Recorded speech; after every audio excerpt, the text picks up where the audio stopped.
গত ৩ নির্বাচনে জনগণ ভোট দিতে পারেননি উল্লেখ করে প্রধান উপদেষ্টা অধ্যাপক মোহাম্মদ ইউনূস বলেছেন, বাংলাদেশ আগামী সাধারণ নির্বাচন সম্পূর্ণ অবাধ ও সুষ্ঠু হবে। শনিবার রাষ্ট্রীয় অতিথি ভবন যমুনায় ব্রিটিশ এমপি রূপা হক সাক্ষাৎ করতে এলে প্রধান উপদেষ্টা নির্বাচন নিয়ে এ মন্তব্য করেন। প্রধান উপদেষ্টা বলেন, গত ৩টি নির্বাচন মানুষ ভোট দিতে পারেননি।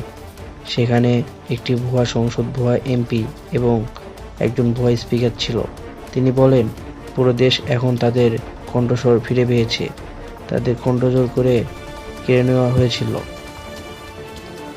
ব্রিটিশ এমপি রূপা হক আগামী সাধারণ নির্বাচনে অস্থায়ী তারিখ, বাংলাদেশের অন্তর্বর্তী সরকার কর্তৃক গৃহীত সংস্কার উদ্যোগ এবং রাজনৈতিক দলগুলোর অংশগ্রহণের প্রতিক্রিয়া সম্পর্কে খোঁজখবর নেন। তিনি বলেন, জুলাই পরবর্তী বাংলাদেশ ২ দেখে আমি সত্যি উৎসাহিত হয়েছি। এ সময় রূপা আগামী সাধারণ নির্বাচন পর্যবেক্ষণ করতে বাংলাদেশে ফিরে আসার ইচ্ছা প্রকাশ করেন। ব্রিটিশ এমপিকে প্রধান উপদেষ্টা জানান, বাংলাদেশ আগামী জাতীয় সংসদ নির্বাচনের জন্য, তবে নির্বাচনের সময়সূচি নির্ধারণ করছে জনগণ কতটুকু সংস্কার চায় তার উপর।